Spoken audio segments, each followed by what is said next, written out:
Thank you. Thank you for the recording. This is the Greenwood Advisory Plan Commission on Monday, February 26, 2024. I'd like to call the meeting to order. First item on the agenda is the approval of minutes from February 12th, 2024. We have a motion by Mr. King and a second by Mr. Walker. All those in favor, please show a sign by raising a hand. All opposed, same sign. Motion passes 8-0.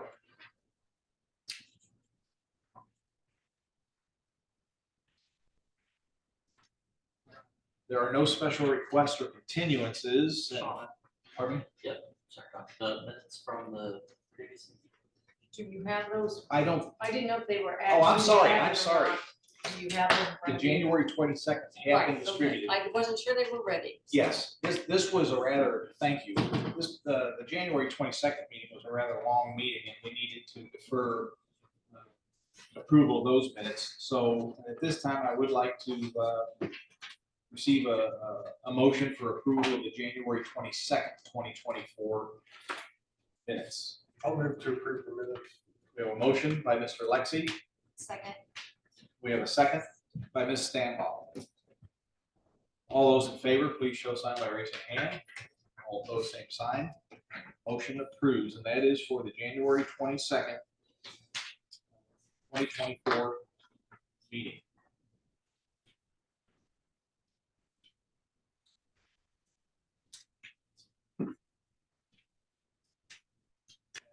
Once again, I show nothing on a special request for continuances. Finding of facts, see nothing. Old business, nothing. Old business from the floor. See nothing. So under new business, first item on the agenda is BG 2023-0379/BZA 2023-055, the Gordon Food Service Parking and Landscape Waiver. As this is a waiver, there's not a public hearing. Petitioner, I believe, is listed as Dan Smuck. Mr. Smuck on the line? He is not. My name is Todd Okaskis. I'm with Paradigm Design.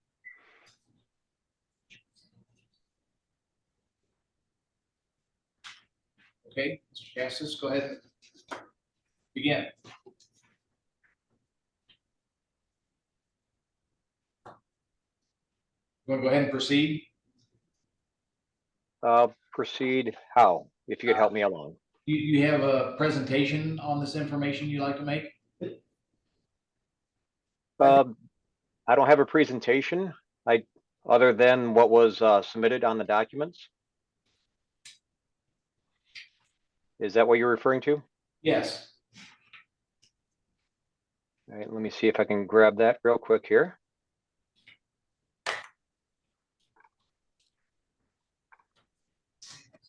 Getting to the page, give me just a second.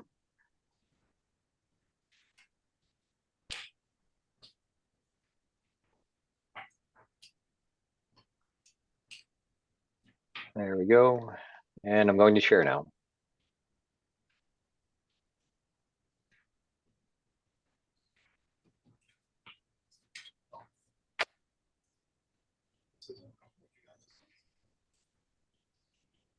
All right, can you see what I'm sharing now in the document?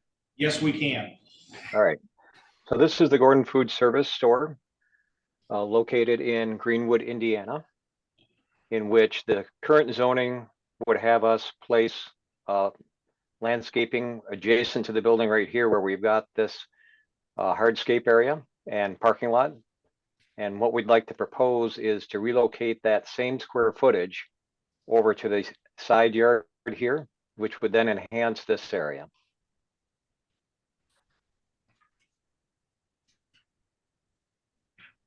Okay. I understand that staff is in approval of this. Do you guys have any comments about it? No, I think it's a perfectly reasonable move to put the landscaping where it is instead of putting it right in front of the door. And we are favorable of approval. Okay. Any questions or comments by the commission?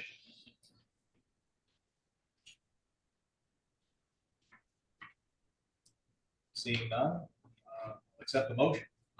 President, I'll move to that request of the Gordon Food Service for a waiver of the requirements of the Unified Development Ordinance, Greenwood Municipal Code, Chapter 10, Article 25, Division 3, generally applicable regulations, Section 10-3-6, landscaping and buffering, G, foundation plantings, that specifies the commercial properties under 25,000 square feet shall have a minimum 10-foot wide landscaping strip along the full length of the foundation facing the street to prevent relocation of plantings required along the portion of the building facing US 31 to the southern property line on the site. Because the physical constraints of the site reduce available foundation planting area and require foundation planting to reduce the usable sidewalk, and create a safety concern for customers entering the building, be approved. The Plan Commission find that the Board of Food Service has met the criteria set forth by the Greenwood Municipal Code, Section 10-4-3K, for the waiver for the reasons set forth.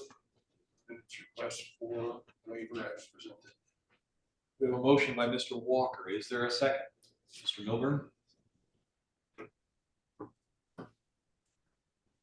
Is there any additional discussion anybody would like to have before we proceed? All those who are in favor of this, please signify by raising a hand.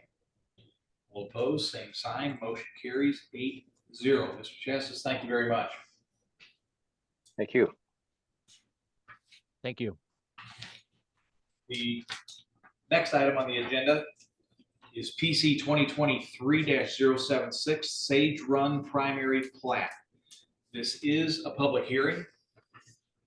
As such, we will allow 15 minutes for the petitioner, and that will be followed by a 15-minute period for any remonstrators who may be present or online. Then that will be followed by a 5-minute period where the petitioner can offer a rebuttal, which will be finished up with a 5-minute period where the remonstrators for their closing remarks. Petitioner, if you would please introduce yourself, and you'll need to be sworn in. Anyone who's going to speak. Oh, anybody who's going to speak on this subject this evening will need to be sworn in.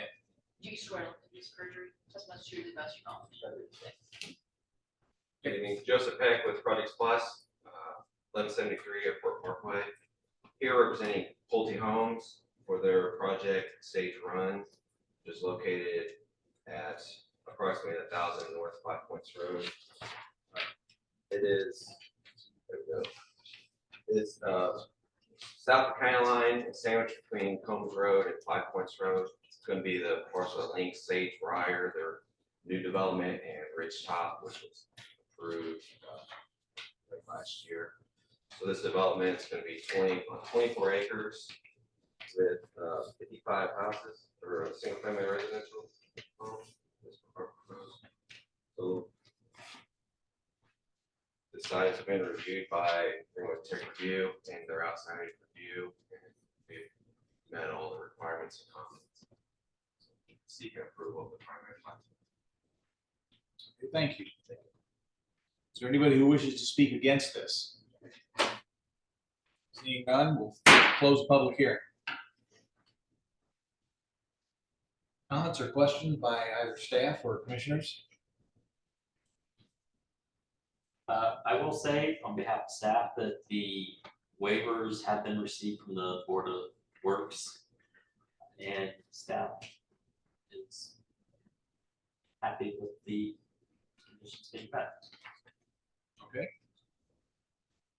So in that regard, then, all conditions are met. So we really don't have to worry They about have received their stormwater waivers from the Board of Works and Safety, and apparently all comments that staff had at tech review have been met.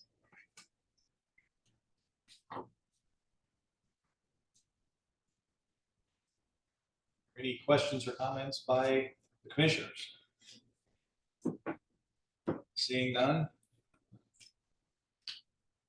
Accept a motion.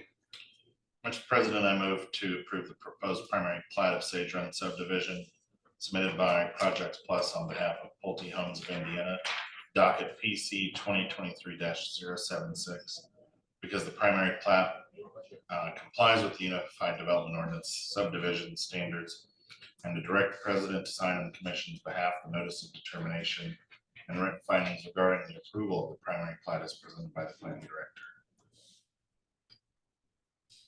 Motion's been presented. Is there a second? Sorry. Second by Mr. Walker. Any last questions or comments before we go to a vote? Seeing none, all in favor, please show by raising a hand. All opposed, same sign. Motion carries 8-0. Good luck, Mr. Heck. Thank you. Next item on the agenda is Central Indiana Housing Study. This is going to be presented by Indy MPO. Good evening. Good evening. Thank you for having me here today. I'm looking forward to being able to speak with you all. I recognize you have a busy schedule, so I'll try and keep it brief, but I welcome any questions or comments you have both immediately after the presentation or anything you'd like to follow up with me afterwards. So my name is Andrea Miller. I'm a senior planner with the Indianapolis MPO, and I'll be presenting on the recently concluded Central Indiana Housing Study. So just very briefly, what I'll be going over today, first I'll be providing you a quick overview of who we are as an organization before diving into some of the findings from the Central Indiana Housing Study. So who are we? If you've never heard of us, we're a regional planning organization for Central Indiana. So we cover sections of an 8-county area, going as far north as Cicero, as far south as Franklin, and then west to Danville and east to Greenfield. We have over 30 different members comprised of towns, cities, counties, and transportation agencies, of which Greenwood is a member. And we were originally founded to specifically organize transportation planning and distribute certain federal transportation funds. But in recent years, we have moved and expanded into other types of subject matter, such as housing. So what does that mean when we say, what is a regional planning organization? We like to explain our work as 4 key pillars. So first is we convene. We bring experts and community members together across those jurisdictional boundaries. We inform, we provide reliable data to support planning and policy making. And this is really what the Central Indiana Housing Study is intended for, is to provide information for all of you moving forward. And we plan. We create and adopt plans and track their implementation. And for transportation projects, we fund regionally significant projects. So the Central Indiana Housing Study. I've often heard the question asked, why do this study? A lot of different cities and towns throughout the region have done their own. But the benefit of the Central Indiana Housing Study is really providing that regional perspective when it comes to housing. Because as a part of a larger metro area, the housing of one area impacts the other. And so using our organization, we're able to look at this from a more holistic perspective. And this study launched in January of 2023 and finished in January of 2024, so just a month ago. And what did it include? So this study was very data-backed, though we did incorporate heavily on stakeholder input. So we had what I roughly describe as 3 different phases. First is what I call laying the groundwork. This provided a lot of the preliminary information that's just necessary to understand where we are today. So looked at demographics, population counts, how people move across and around the region. And then we went into identifying the problems. So looking at the housing that we have, were there any gaps? Were there any issues that we could identify? And I'll be going into some of those details shortly. And then finally, we had a solutions to the problem. So we went through, we identified where we are as a region, we identified the issues, what could we potentially do moving forward? So when this housing project started, we were getting it together in 2022, and that was just around the time that we really started seeing housing prices take off. We've all heard about housing is getting more expensive, but I think it's important to contextualize about what that actually means for people on a day-to-day basis. So first and foremost, housing costs are rising faster than purchasing power. That's really where the issue stands. Between 2020 and 2022, the median sales price of single-family homes increased an average of 31% across all IMPO counties. Rent prices increased by an average of 21% over that same time period. Meanwhile, wages rose by a little under 9% on average. And I do want to make one note moving forward. I'll be talking about affordable housing. And one thing I want to do is identify when we say affordable housing, we mean housing that costs no more than an individual's 30% of their income. So what's affordable to a person obviously varies significantly. So, and the 2023 numbers haven't been finalized, but housing prices have continued to rise even as sales volume has dropped. So what does that mean when we look at actual dollars? So the median sales price in 2020 was $228,000, and that increased by $72,000 in less than 3 years to a median sales price of $300,000. And interest rates at that very same time that we saw these housing prices go up also continued to rise. And as of September 2023, they were about 7.5%. More recently, they've been just over 7%. So they dropped a little bit from this point, but are still above that 7% marker. And what does that mean to someone who's trying to purchase a home in our region? So at a median housing price of $300,000 with an interest rate of 7.5%, scenario one, you have the 20% down payment. That's $60,000 you need to spend for the recommended down payment. And your monthly housing payment will be a little over $1,800 a month. A household income to afford this home, again, that's spending no more than 30% of your income on housing, would be put you at just under $90,000 in order to be able to afford this home. Scenario two, a smaller down payment, 10%, that would be $30,000. The monthly house payment will then be a little over $2,200, and the household income to afford this home is a little over $108,000.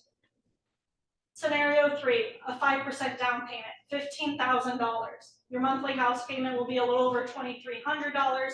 Your household income to afford this home is about $113,000.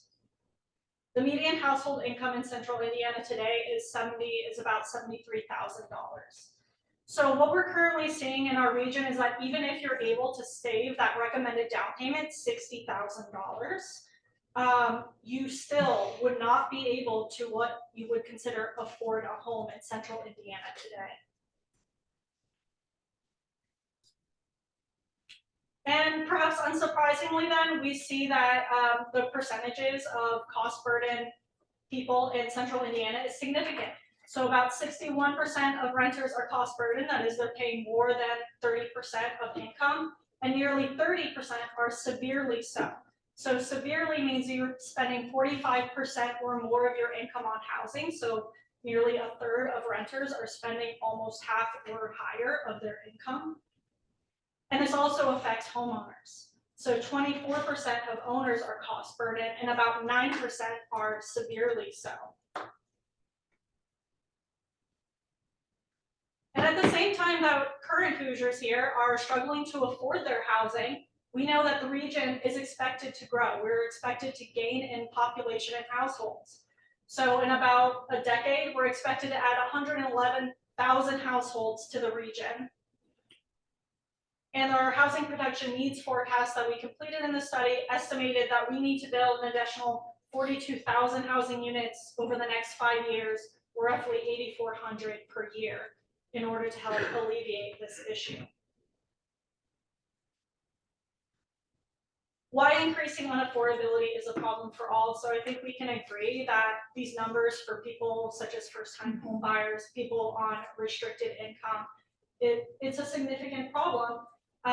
However, this is also a problem even for people who aren't struggling to afford their payments. Because housing is a quality of life issue. So we have the obvious issues where limited housing options leads to longer commutes, a higher cost burden, other lifestyle compromises. But it also affects the availability and quality of services and goods in our region. So a good example I use is a local cafe or restaurant. They're struggling to properly staff because the fact of the matter is that their wages just cannot keep pace with with the rising housing costs, and they can't attract and retain workers. So you might see a situation where a business reduces their operating hours. Maybe half of the dining room is closed because they don't have enough waiters or waitresses to service the other half. And then at times it can result in a business ultimately closing. And it's also a workforce development issue. Existing businesses and industries where wages are not keeping pace with cost of living will struggle. And talent and business attraction are contingent on housing availability for employees. And often the businesses that struggle the most are the smaller local and regional businesses. You will always have businesses, for example, like Eli Lilly. They will not suffer in trying to raise their salaries, but for your local smaller businesses, this is going to be an issue for them. So an example of what this could look like, a company deciding not to locate in a given area because there's just not enough housing, or the cost of housing and thus the worker salaries is just too high relative to the advantages provided. So we have an idea of, yes, the cost of housing is high, but I'd like to look a little bit further into the inventory of housing and what we know about specifically the type of housing that's available today. So we did a housing gap analysis in this study. It looks at the supply of housing for renters and home buyers by number of bedrooms and at different household income levels. So the availability using all those different categories. And then it compares it to housing preferences. That is what people would prefer to move into. And so in general, red means a deficit of a certain units and green means a surplus. And I do want to note that this is compared to preferences. And so this doesn't mean that, for example, the areas in green aren't being used, that housing will be used. There's high demand in our region overall, but that it's not necessarily what a consumer would prefer to have for their housing.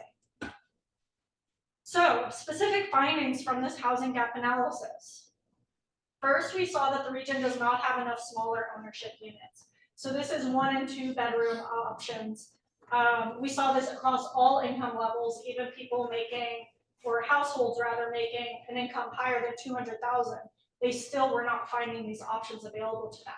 So this can look like smaller houses. It can also look like condos. It can look like townhomes. And then there are also too few affordable units for those at lower income levels, especially at smaller 1 and 2 bedroom sizes. So really anyone making less than $35,000 a year is struggling. And in contrast, the region has more mid and higher cost 3 and 4 bedroom houses than people would prefer. So again, this doesn't mean that these houses are not being used. We know they are, because we have a housing shortage in central Indiana. But just that for some people, this isn't necessarily what they would like to see. And we know that demographic shifts and growth trends are driving this misalignment. So today's housing stock has not necessarily been keeping pace with changing demographics across our country and our region. So examples of this are people are having fewer children later in life, or not at all, meaning fewer large houses are needed. If you are a couple and you don't have any children, you don't necessarily want a 4 or 5 bedroom home. We're also seeing that more singles and couples are preferring walkable lifestyle, shifting demand from single family only housing suburban subdivisions. So this came out of a study we partnered with MIBOR, and we found that a mixed use suburban environment was actually the preferred neighborhood, someplace where you could go and walk to local amenities rather than needing to drive everywhere. And we're seeing that baby boomers and empty nesters are downsizing, trading larger homes for smaller houses, townhomes, and condos. And this reinforces and goes back to that issue where we're seeing a shortage of 1 and 2 bedroom ownership units. So what's feeding into this? Obviously, I'm giving you the accelerated version because I could talk about this alone for quite a bit of time. First, I do want to acknowledge that there are some market factors that play a role in this that are unavoidable. So you look at things like changing construction costs, or especially mortgage rates. So we saw a 4-point increase in mortgage rates over a very short amount of time. And that translates to about a 155,000 reduction in home purchasing power, very significant. And then we also have issues such as corporate single-family home investors. So these investors, which do occur in Johnson County, own as much as 30% of the housing stock in some neighborhoods. And they do have a tendency to drive up rents while dampening home prices and home ownership rates. That was an element of our study. But I also want to point to something that you are very aware of, which is the role of public policy and public opinion as well. So we know, of course, that these interest rates, construction costs, all of these items play a role, but so does what you all are doing here today. You have impacted housing development historically, and you continue to do so today. That's what you do. And zoning and design standards can limit housing options and drive up development costs. So items like large lot sizes, larger minimum setbacks, or just not wanting certain housing products that we're now seeing a shortage of in the region. But those, of course, are in turn, again, driven by public opinion, which we have here today. So even when a housing development is technically permitted, we know that sometimes our neighbors in the community can be afraid of what comes next, and they can push back on what happens. Sometimes these fears are valid, but often they can be based on inaccurate fears. And so really going and addressing the root concern is critical. So solutions to the housing crisis toolkit and next steps. Just as there's no single contributor to the rising cost of housing, there also isn't a single policy that will serve as a solution. I want to reiterate that. There won't be any one thing you can do that will solve this issue at hand. But the housing toolkit does provide specific strategies that kind of look at a variety of different policy options that are available to you all, as well as how the MPO can continue to support you in your work. So some examples of this, items and policies that can assist our local public agencies, the city of Greenwood, could be, implementing a home repair program, a foreclosure prevention program, looking at a housing element in the comprehensive plan, which I know you all are updating your comprehensive plan now. So what are you investigating as you go through that process? It can be updating the zoning ordinance. All of these are a variety of different things that can be looked at in order to address this issue. And then on our end, the IMPO wants to continue to provide support and information to you all. So this includes, first and foremost, distributing this information. That's why I'm here today. But also continuing to commission follow-up studies, enhance awareness of housing challenges and opportunities, and to bring people together. So I do want to offer up the option that, of course, please reach out to me if you have thoughts about what could be a great next step, what would be helpful for you all. I would love to hear about that. So again, this was a very quick run through of the study. There's significantly more information available in the full study, which you can find on our housing page.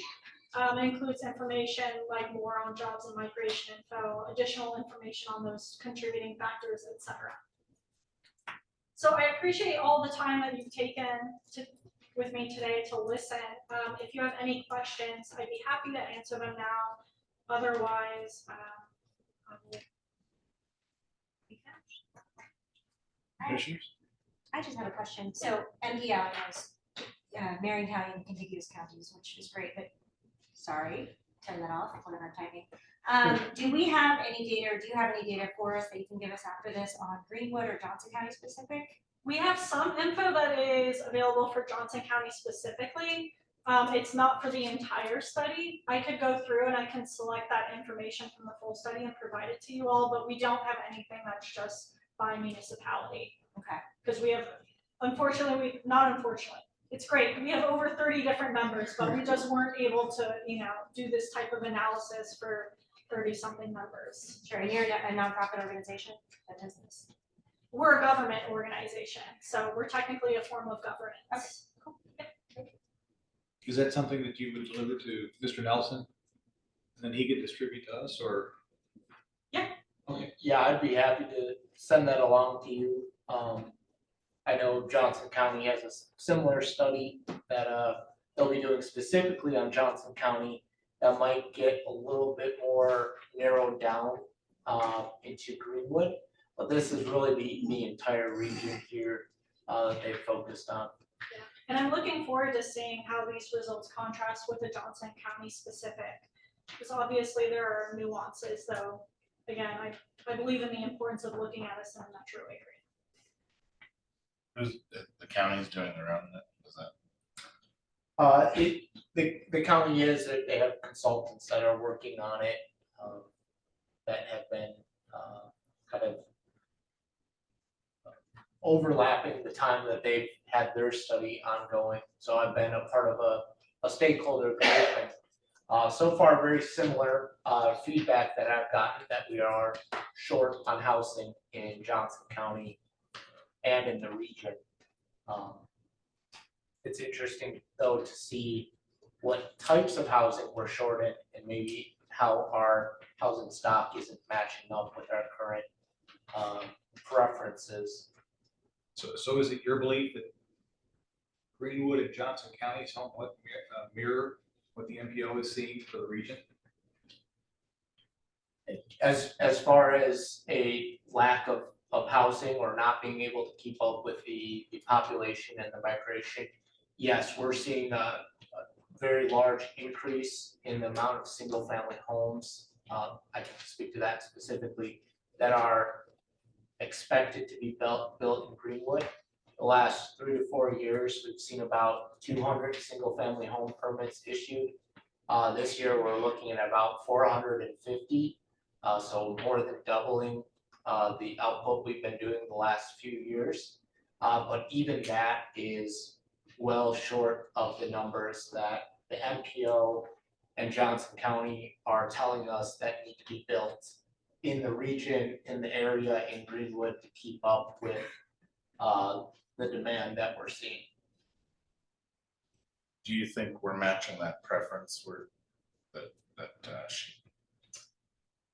I really don't, honestly. I think some of our projects are starting to do that as we start to look in towards redevelopment in Greenwood. I think a really great example is the Madison townhomes that we have.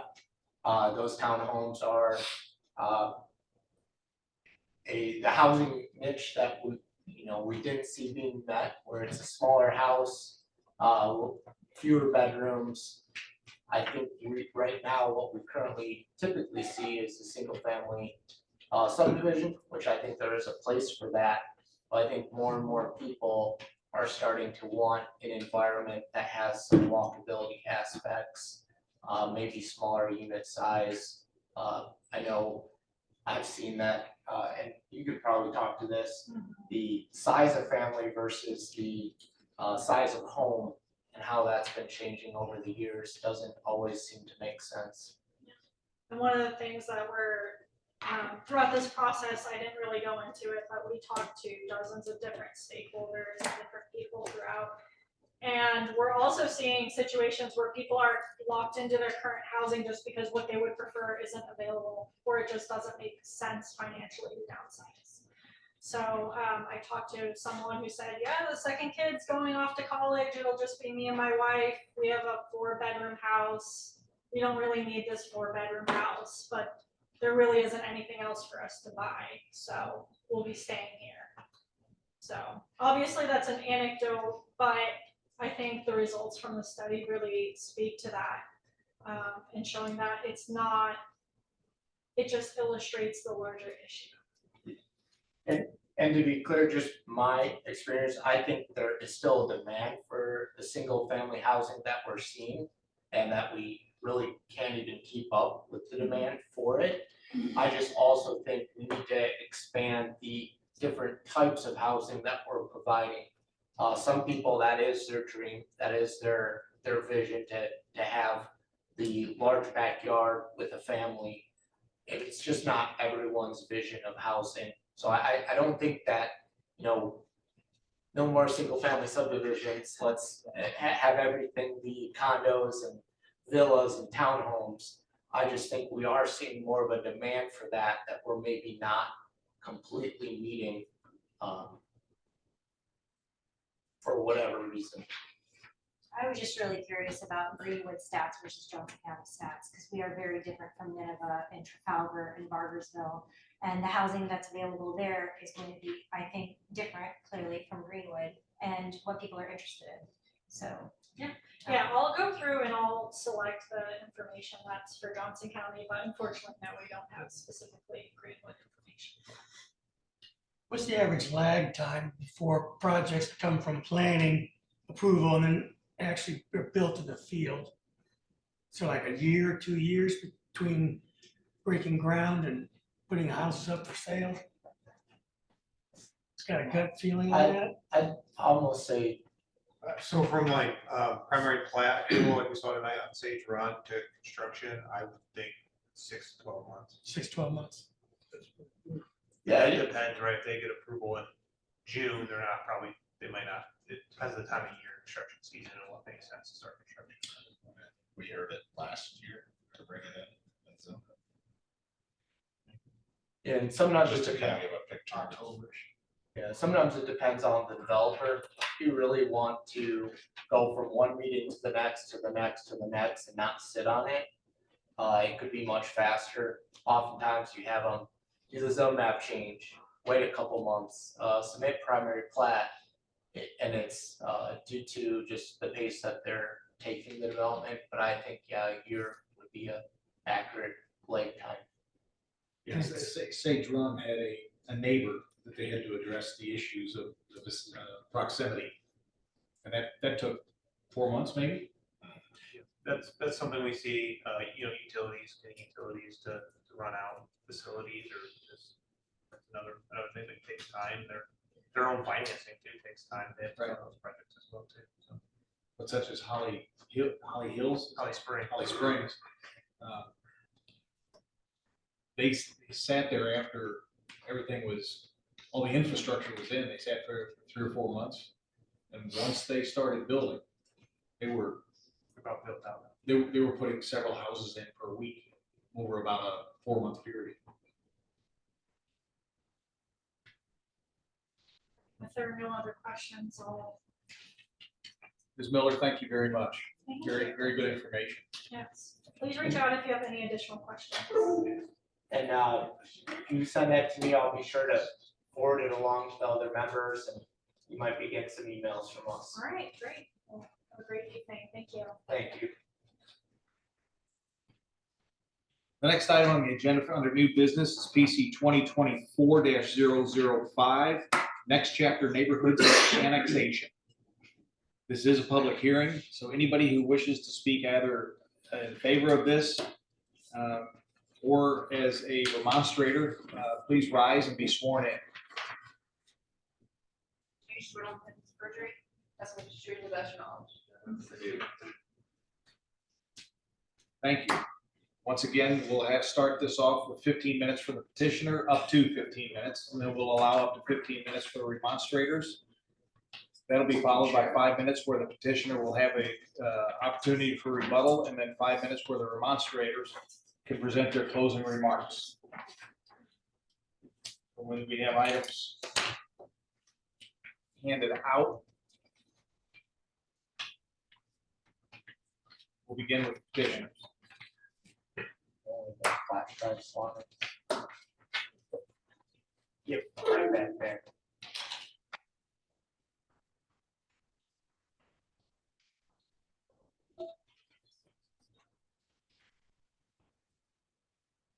Please give us your name and address. Absolutely. We'll use one 15 minutes. There you My go. name is Andrew Meltzer. Address is 2500 Evans Trade Center Drive, Evans, Georgia 30809. Man, I don't think I could have asked for a better agenda item to go before our item this evening, or ever, really. I think that presentation was very insightful and did a lot of my job for me this evening in terms of the data, the housing shortage that is affecting the Indy Metro, as well as the nation at large, we found. And it's something I think you guys should pay attention to, and it's pretty astounding when you see the numbers there. So excellent presentation, and I've read that full study. I will say there's an abridged version and a full version. I recommend you get the full version. You'll know it's over 100 pages. A lot of good stuff in there. But what was the message we just heard? What was the message we just heard? We just heard there's a housing shortage. There's a housing shortage and housing shortage of all kinds. The shortage does not discriminate by housing type at the moment. And we also heard that there's a variety of demand and market needs in the Indy Metro, Johnson County included. There is Johnson County specific data in there, by the way, but you guys will see that. It's very good. You guys are right in the middle, actually right in the average of all the counties studied. And so luckily, again, that's why I'm here this evening. I work for a company called Next Chapter Neighborhoods, and we build housing. We build housing. I have a product and a project for you this evening to tell you about. It would take a lot longer than 15 minutes if I did it right. That's a very exciting project and one that I'd like to show you, talk about, and answer any questions. Let me just first get the elephant in the room out of the way. This is a rental project. This is a rental project. I know that that word might carry a stigma. Some members of the audience, maybe some of you, but it's a rental project. And it's a project that appeals to a few different kinds of people. Primarily, it appeals to those that are renters by choice, the industry is coined. What does that mean? That means there's a group of people, probably a family member, multiple friends, colleagues, who have decided that it is advantageous or just makes sense for them at this moment in their life to rent. This is not a product or a project that is supposed to persuade or come into the fold into that decision-making process. No, this is for people who have already made that decision. They don't want to live in their 4-bedroom, single-family home that they've had for 30 years. They're ready to downsize. They're ready to go into something smaller. They're on a fixed income now. So they appreciate the fixed expense lifestyle, which is what we offer. A Next Chapter neighborhood, you pay your rent, and everything is taken care of for you. The outside, the inside. The light bulb goes out, we change it. The fridge breaks, we replace it. All the landscaping is taken care of. So it sounds very much like an apartment. And if you had to compare it to a current housing type, I would say maybe that's the closest. Although you'll see it doesn't do it justice whatsoever. A lot of people, when I give this presentation, I can see they're trying to compare it to an existing housing type. Is this an apartment? Is this a single family home for sale? You know, what is this? And they try to frame their opinion of it based on what they think it looks like. Well, the right answer is that it's neither. It's a new housing type that has really come around in the last decade, really the last 5 years. Our founder had the foresight to start this, one of the first people to do it back in 2014, before this housing shortage and shift really started. And we've been the beneficiaries of it. We have, because the demand and the market receptiveness for our product has been off the charts. And so it appeals to the type of person who said, I'm going to rent, for whatever reason. We can talk about a litany of reasons. For whatever reason, I'm going to rent. And I'd much rather live in my own house that's smaller. Some call it a cottage. I'd much rather live there than live in my current rental options. Stacked apartment, one-off landlord. You know, we've all been there. We've all done it. And this product really fills that gap in between those options. Brings the best of both of them. I'd like to show you, if you don't mind. I'm going to skip through the zoning part of it and come back to it if I have time. It is important. Let me just show you what I'm talking about here. First of all, the project itself, about 230 homes in our initial phase. If we're successful, we plan to expand that to just under 300. Total investment just right around $65 million. And annual tax revenue exceeding $700,000 a year annually for the city of Greenwood. All of these homes are individual homes. There are no attached units. You have your own 4 walls, no neighbors beside you, above you, below you. High-end amenities. This looks very much like a resort or a luxury apartment complex. Usually, when you're faced with the choice of renting, you can go to a luxury apartment and you get these amenities, but the apartment living comes with it. You say, okay, well, I'll go on Zillow and rent from a landlord for a townhouse. Well, now you don't get the pool. Now you don't get all the high-end amenities I'm gonna show you. For the Next Chapter neighborhood, you get both. You get your own home, professional maintenance, all the high-end amenities. I think a picture is worth 1,000 words. This is our project that is geographically closest to you in Fort Wayne, Indiana. In that packet I handed out is a letter of support from Fort Wayne Chamber of Commerce about our project. You can take a look at it. There are some things about this neighborhood that will not appear in Greenwood if we are successful. There are some attached units in this picture. That will not be the case here. Some other amenity-related items which I'll show you. Here's, again, some pictures of exterior, the interior. Gives you an idea of the streetscape, what a Next Chapter neighborhood looks like. They're close-knit. They're close-knit intentionally. Intentionally. These neighborhoods are thoughtfully laid out and intentionally designed. The people who live in a Next Chapter neighborhood, they don't want to be on a large estate lot. They don't. They want to feel like they're in a tight-knit community while still having their own four walls. Aesthetically, I don't know if you know, Seaside, Florida is the response I get quite a lot for the home aesthetic, which we're changing quite a bit for Greenwood. I'm going to show you.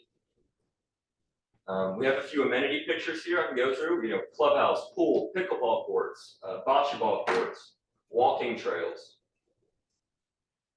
Median household income, and that was just reference.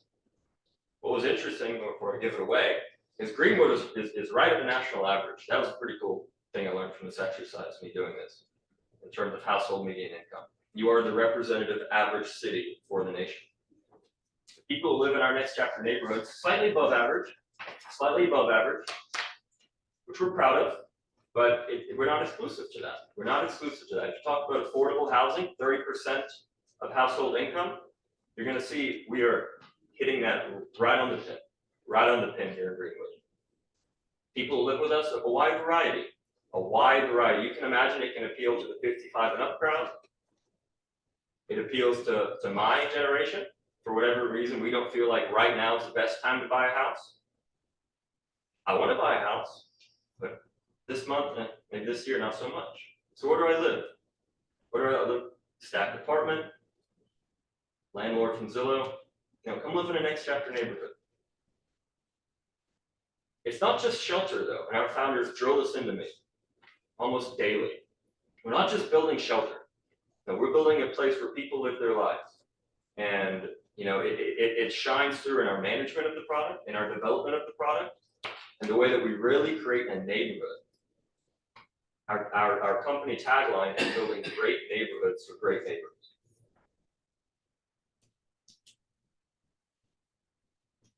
Here's what the site plan would look like. 233 homes. I haven't even talked about the zoning, I need to get to it. Phase 2, if we're successful there at the bottom.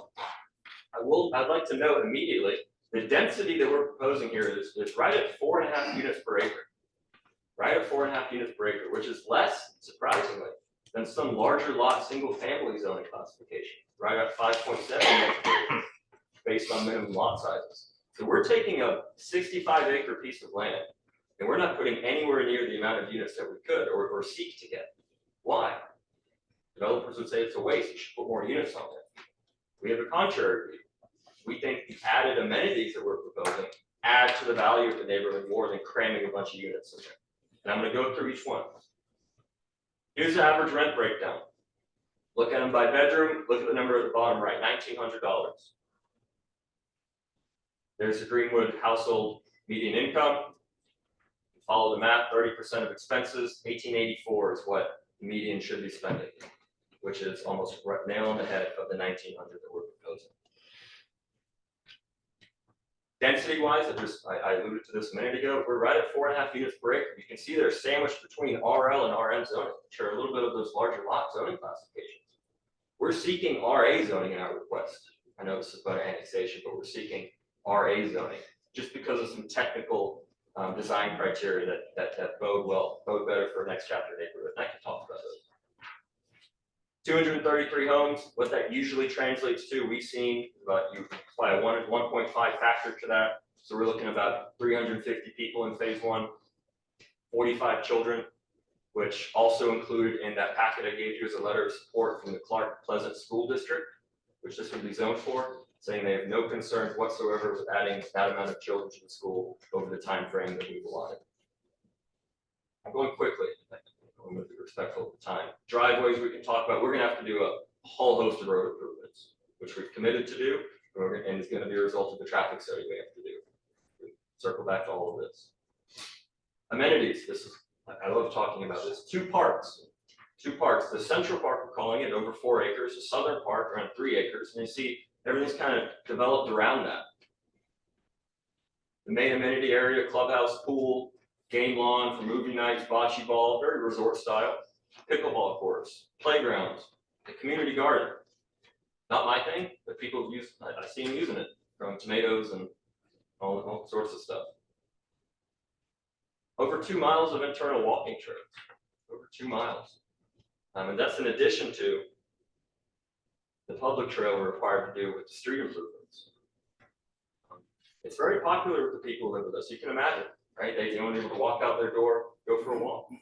And when we combine this with the zoning we're seeking on the north side of Grubbs Ditch and that blank space, talk about walkability in the presentation before me, we're seeking a neighborhood commercial type zoning on that north side of Grubbs Ditch. People will be able to walk from their home to a Smoothie King or an Aldi, some kind of neighborhood grocer potentially.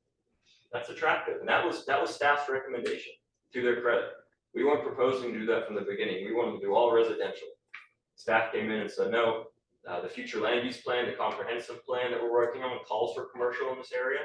Would you please put it in there? I said, yes, absolutely. It wasn't quite that easy, but that's where we are today. Parking, we can talk about that. No on-street parking is allowed. We have plenty of overflow parking. Here's our breakdown of home plans. Plenty of 1 and 2 bedroom units, which is what that housing study refers to, a shortage specifically of 1 and 2 bedroom units. About half of the units we're proposing are 1 or 2 bedroom. That's why I like to call them cottages sometimes.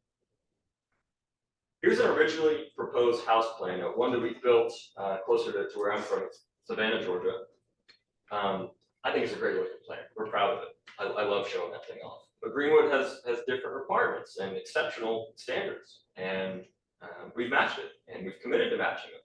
You're a non-monotony and exterior design criteria, I believe it's called. Probably misstating that. So here's what we've done. We've matched, I think there's a path 2 there that says you need to have a masonry water table, you need to do a variety of both the horizontal hardy board and maybe the board and batten. You need to change it up. We don't want this to look monotonous. So we're doing it. We're going to work with staff. We already have it extensively. To give you a flavor here as I'm approaching my time limit. All of these homes, about 95% of these homes will have their own garage. Their own garage for no extra. It's included. That's included. I'm telling you, I need a lot longer than 15 minutes to do this justice. From the zoning side, let me go back to that in the last 2 minutes. We're replacing annexation and zoning.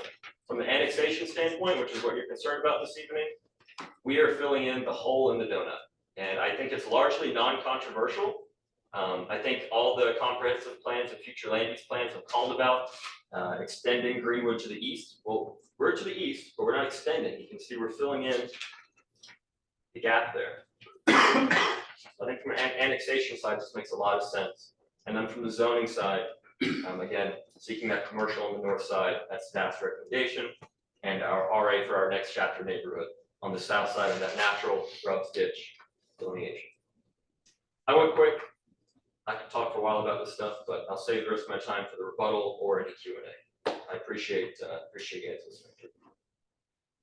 Thank you very much. Used our 15 minutes on the presentation. Now, are there any remonstrators who'd like to come forward and speak? Again, there's 15 minutes reserved for this period of time.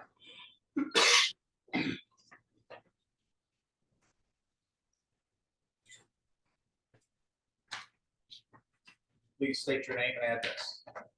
My name is John Hakes, and I'm here representing the Hakes Family Farm LLC, which consists of myself, my brother Thomas Hakes, my sisters Kathleen Wood and Jeanette Morgan. The LLC is comprised of 3 40-acre farms along Matthews Road. All of these farms drain into Grubbs Ditch. It's the Grubbs Ditch thing again. It's an old, poorly maintained agricultural ditch. It's part of a severely compromised watershed. It's been caused by development, and expansion of development of former farmland. Our purpose here tonight is to inform this commission of the ongoing and now rapidly increasing problems that are caused by using an old agricultural ditch for urban drainage purposes. This ditch is silted up and backs up very quickly during moderate to heavy rainfall, causing flooding, erosion. It also causes back pressure to our field tile systems, and that in turn causes blowouts, which we have to pay for. We've done so in the past, and I think it's going to continue in the future. I think that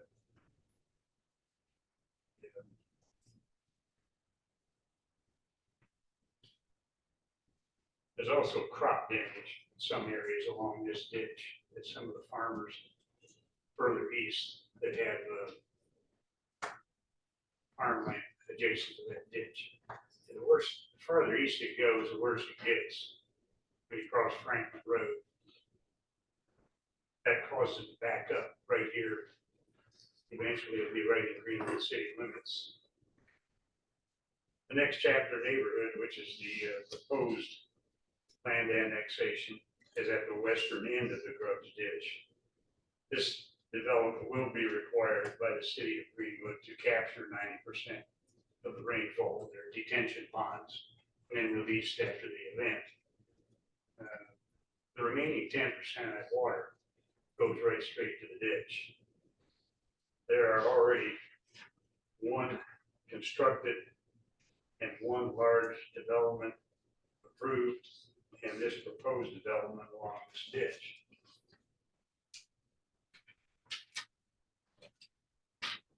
No doubt the land immediately north of the approved Sagebriar development will soon be up for annexation and development.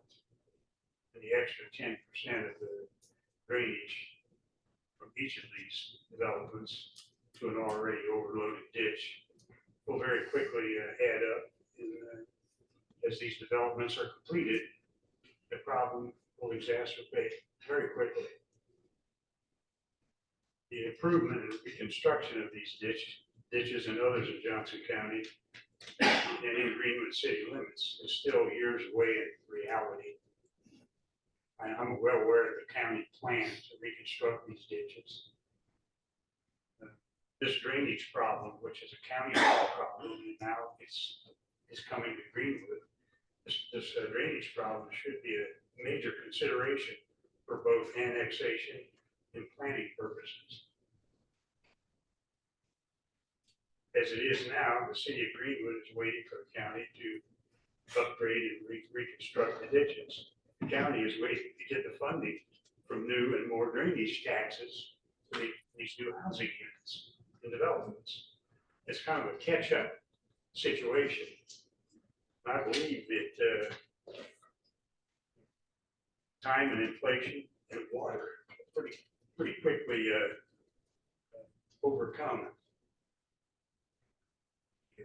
the ditch.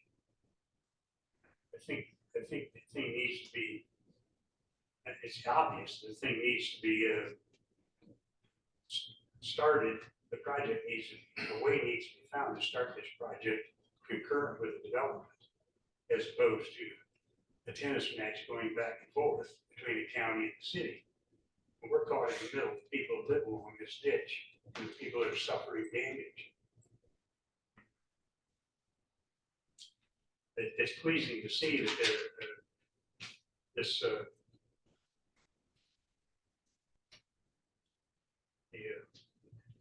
next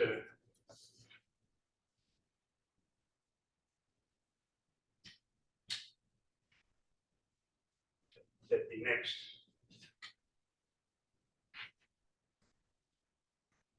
chapter. Yeah, that next chapter. It's pleasing to see that they're going to do some improvements to the roads. Because Marion County is supposed to maintain County Line Road. And that is in question right now. So if they're gonna do some improvements to it, that would be a good thing. I just would like to say that we now are residents of Johnson County. Very soon, we will be residents of the city of Greenwood. We'll be taxpayers, voters in the city of Greenwood. So when we have problems, we'll be approaching the city to help for relief of the problems that's caused by the county not maintaining these ditches. The problems still be there, so I'd rather see us get started on this sooner than later and wait for it to become a major, well, it's already a major problem.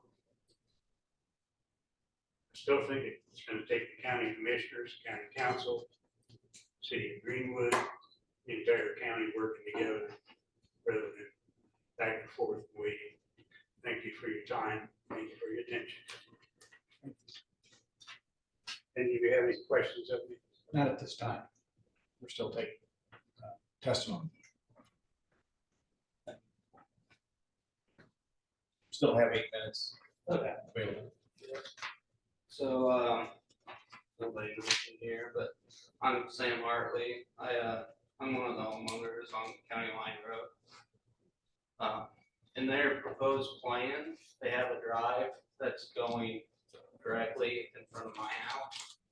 So I would have headlights shining on my house every single morning, and my bedroom faces the road. So that's a concern.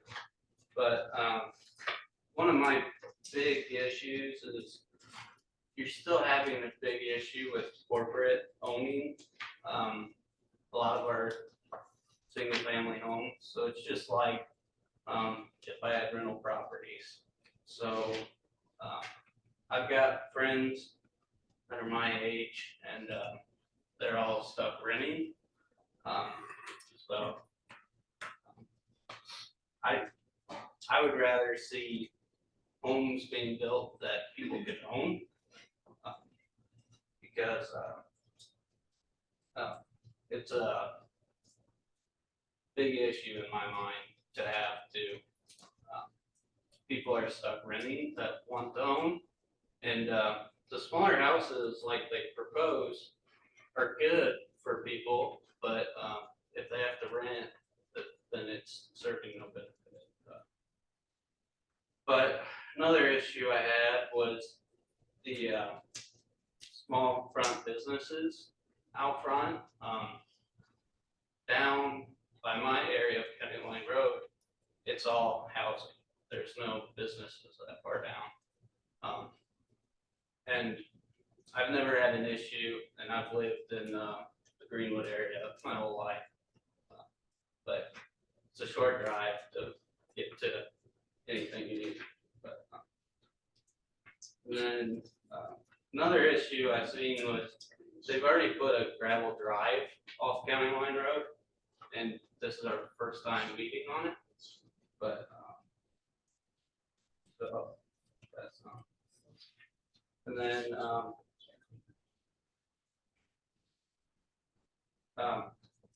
another thing I seen was mixed use suburban is getting pushed more and more in Greenwood. We're in the suburbs, and I think a lot of Indy has mixed use suburbs, and that's more of a style that's available there. And I prefer how Greenwood's always been your smaller community neighborhoods, and just something that's been more of a change that we're building heavily. And also we have, just in my area, we have the triple wides that are being used for apartments and brand new apartment complex. So we're adding more apartments to that area and not housing. But yeah, that's all I had for today, but thank you guys. Thank you very much for your input. Is there anybody else who would like to come forward and speak? Yes, sir, please come forward. Again, if you can give us your name and address. Roland Jackson, 151 Iowa Way, which is on, just off of East Main Street. And I just have a question. If you keep annexing and zoning high-density housing east of Interstate 65, how many thousand units are going to be required before either County Line Road is improved or Main Street? Okay, we're not addressing questions at this point, but we'll write that down. Well, I know for a fact that on East Main Street, 2 years ago, the traffic count east of the interstate was over 1 million cars a week. And the county and the city found money to extend Worthville Road clear over to 135. But there hadn't been anything did in 50 years east of Main Street as far as streets, other than the north-south, which I don't know what I believe it's called Graham, was improved with the industrial development. But you literally can't get in or out of Combs Road now onto Main Street or off of Main Street for the traffic.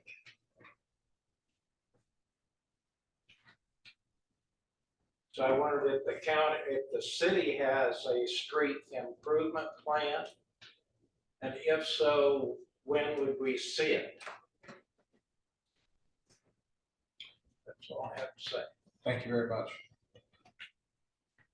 Are there any other remonstrators? We still have a couple of minutes left if anybody else wishes to speak. Please come forward. Were you one that swore in? Oh. Please be sworn in. Do you swear on the next version? That's the true to the best of your knowledge. Yes. Thanks. State your name and address, please. Okay, Tucker, R.J. Robinson, 904 North Matthews Road.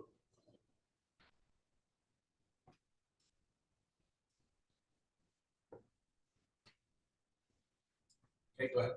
Yes, I'd like to speak to what Mr. Higgs presented to us, and I totally agree with it. I have a farm right adjacent to the Higgs, and tile blowouts have been a problem for decades already.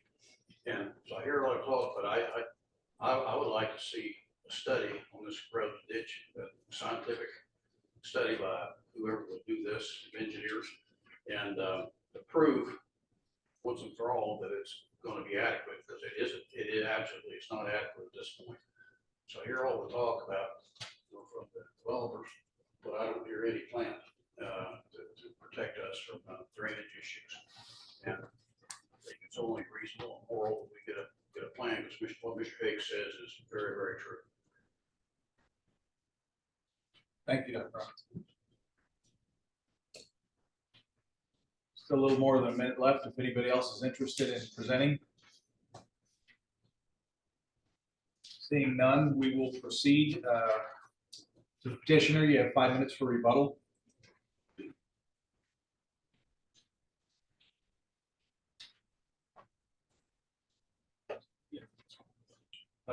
Good evening. Were you sworn in earlier? Yes, I was. Okay, thank you. Kevin Sumner with Y Engineers, 10505 North College Avenue, Indianapolis, Indiana. Let's see here. Mr. Hicks, was it? So we've looked at, and again, this is just for annexation at this time, but we did look at the Grubbs ditch concerns. We've got some data, some pictures from some other people on the Sage Briar project. And we've talked to Well, the county surveyor, they recommended that we talk to the city engineer, so we talked to them about any improvements that were planned for the ditch. But that's still in the works, but the big thing that we found was DNR has done a study on that ditch, and Grubbs Ditch, and then the Featherwood? Leatherwood, sorry, Leatherwood, and so there's FEMA mapping on that, and then they did what's called a best available data, which is an additional study that hasn't been accepted by FEMA yet, but it does have to be taken into account for DNR for more local jurisdictions, but so there's a base flood elevation of that ditch, but it doesn't get past 5 Points Road. So there has been some drainage analysis done on that ditch. So I think there was another comment about, has a study been done? DNR has actually done a study on that ditch. That's where that best available data came from. So I'm stopping Kevin here, although he needs to give you more answers at 5 minutes. The answer is, our engineers are on it. That comes after, of course, you guys know the annexation and zoning side of things. But we need to be sensitive to it. We've heard that concern already, and we're on it. Quickly, misconception that I actually forgot to mention earlier. It's in staff's report this evening about why they're an unfavorable recommendation. There's a lot of times a misconception between SFR and BTR, and then you can even add a third, which is us. SFR is single family rental, BTR is build to rent. Next Chapter Neighborhood is in its own thing, trust me. The SFR problem, which was mentioned briefly in the presentation from the housing study, is a problem. Hedge funds, corporations buying up existing single family homes in for sale subdivisions that have been there for 30, 40, 50 years. They absolutely transformed the character of those neighborhoods. It's a problem. That is not what we are. It is no more us than the apartment complex that is under construction right next to this site. We are a horizontal apartment complex from a development standpoint. We've taken the units, we've exploded them, and we've laid them out, and we're a new development. We're not impacting anyone's ability to buy a home. We're not single family for sale home developers. It's like Coca-Cola doesn't make bread. This is a third classification of a housing product. It is not an apartment, it's not a for sale home. We are not the SFR people that you see in the headlines. We build new products, new developments for people who are looking and have decided to rent. Not people who can't buy a house. They've said, maybe I can, maybe I can't, but I've decided I want to rent in an elevated product, in an elevated type of living. We've heard, this is my last thing, we've heard from some councils, you're gonna sell this off in the future, that's the inevitable result. I would push back against that notion, which essentially deems us to failure. I think the market has been incredibly receptive to our use. 10 years we've been doing this. But that aside, we intentionally lay these neighborhoods out to where that's not possible. That's not possible. The zoning classifications we see, the way we're gonna work with staff and city engineer Mark St. John, if we wanted to sell these off individually, we have to come to council, probably the BZA, and seek a list of variances, setback variances, spacing variances, a whole host of things. So again, I would push back against that notion because I don't think it's fair. I don't think you would ask an apartment developer, what are they gonna, they're just gonna be condos at the end of the day, how are you gonna split them up? So I don't think it's fair to assign that to us as well. Say, oh, you're just gonna sell these off anyways in the future and have pushback. But again, it's impossible as we're going to propose it and as it is proposed. The only way it could work is if someone came in and asked for a variance for the list of variances they need. Thank you, Mr. Malta.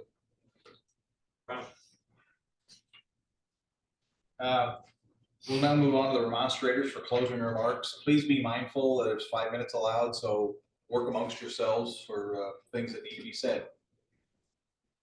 Anybody would like to come forward and speak? Yes, sir.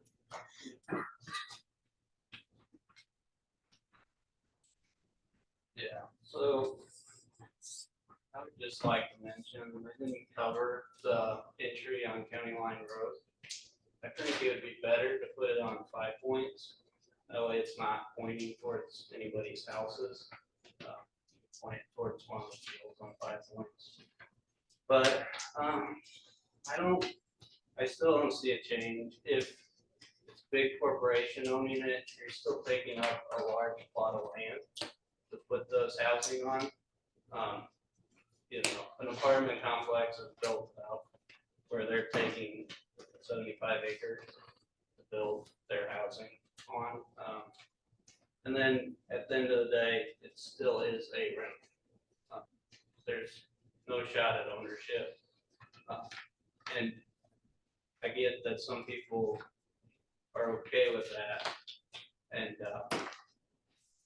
it's fine, but I did look at their Fort Wayne, and they're charging $1,500 to $2,300, which is above what we're charging, or above what the average for your apartment complexes are in Greenwood. So, yeah, I just think that you're spreading out your rental space instead of taking up a smaller footprint, which would allow some more land usage. Thank you. Thank you, Mr. Harder. Anybody else for closing remarks? Yes, sir.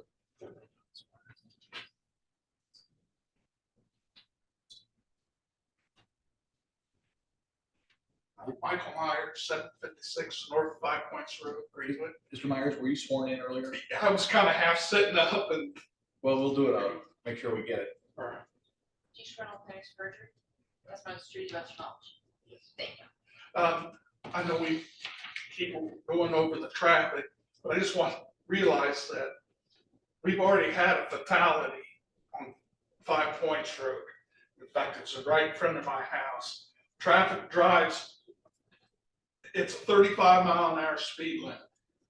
And the person that was killed in this accident, Greenwood Police came out and the county, and they said that this driver was running 65-mile-an-hour plus. Now, if you're going to add another 200 and some units times 2, because there's probably going to be 2 people, so you got 400 more people plus all the development going in across the road and the other 75 houses. You've got a ton of people up and down county line and 5 Points. And there's been really no mention of how we're going to fix the road situation. And it needs to be fixed sooner than later. And I can just foresee just a lot of accidents. Maybe more, unfortunately, more fatalities. So, thank you. Thank you, Mr. Myers. We have 2 minutes left for closing remarks, if anybody's interested. Seeing no interest, close the public hearing. Planners, would you like to lead off with possibly discussing why in particular? Yeah, I'll be happy to go over our staff report, answer any questions you might have, and I'm sure you might have questions for others in the room as well. I'll probably lean on the city engineer to talk more if there are drainage or traffic concerns, although I can try my best on that. The staff report that I distributed to all of you does have an unfavorable recommendation.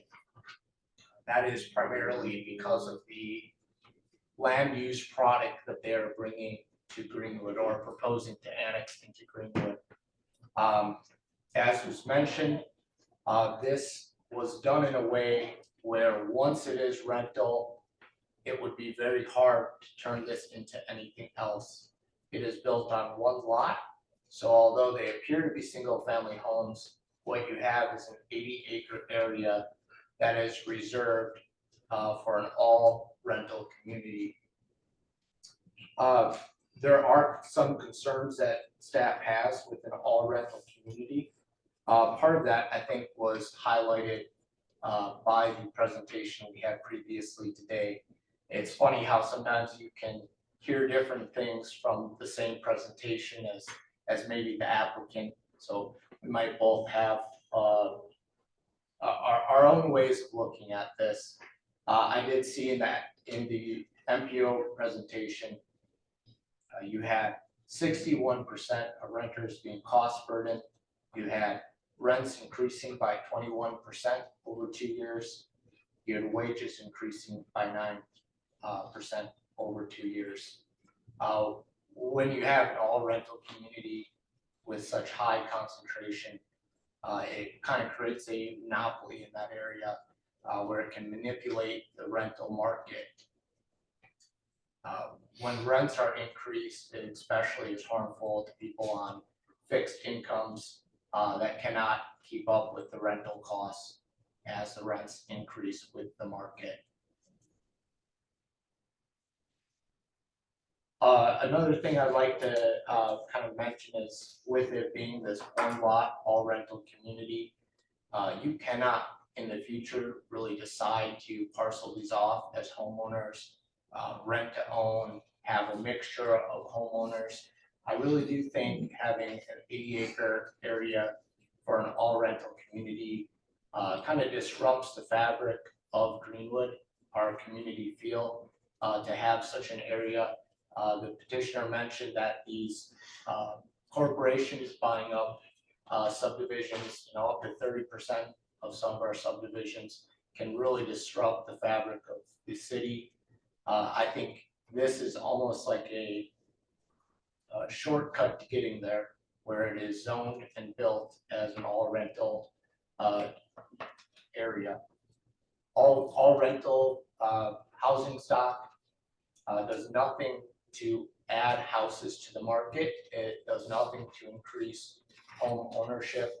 And it's not a land use that staff is necessarily comfortable with, although we do acknowledge that the mix of housing is needed in Greenwood. Just the level of concentration of rental units was where we had concerns. Happy to answer any questions about either the staff report or anything else you'd like to know about the project. One of the questions that was brought up was specifically about the traffic on County Line Road. Would you like to address that, Mr. Johnson? Sure.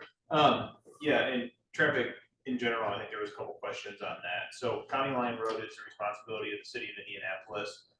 This development has been required to complete a traffic impact study, which would be completed before the primary plat is completed. I have scoped that traffic impact study along with my counterpart in Indianapolis with the developer. I believe it's underway, or it would be underway shortly if it's not already. Any improvements identified by that traffic impact study, I would push for the developer to make if they're the ones causing the issue.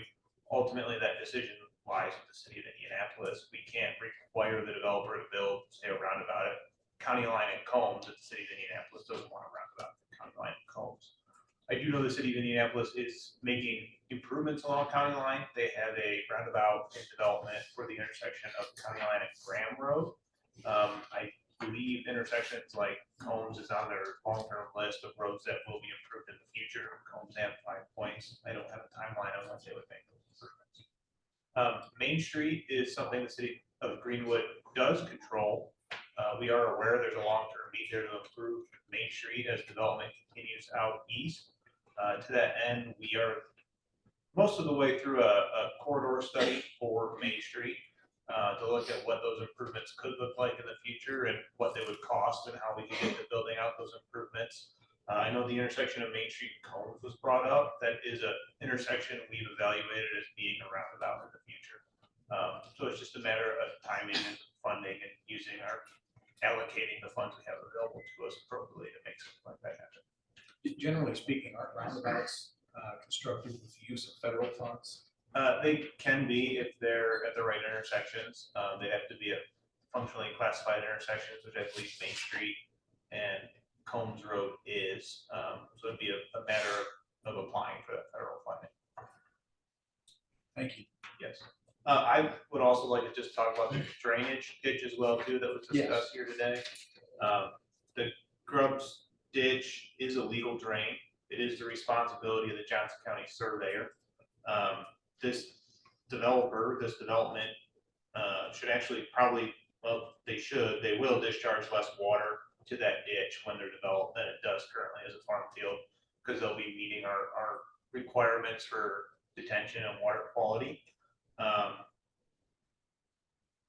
We have done ditch improvements and legal drains on ditches within the city of Greenwood. I think that's part of the issue here is this is not yet in the city of Greenwood, so it's hard to make ditch improvements so that it's not yet in the city of Greenwood. We've also have a public-private partnership through our stormwater department for Greenwood residents.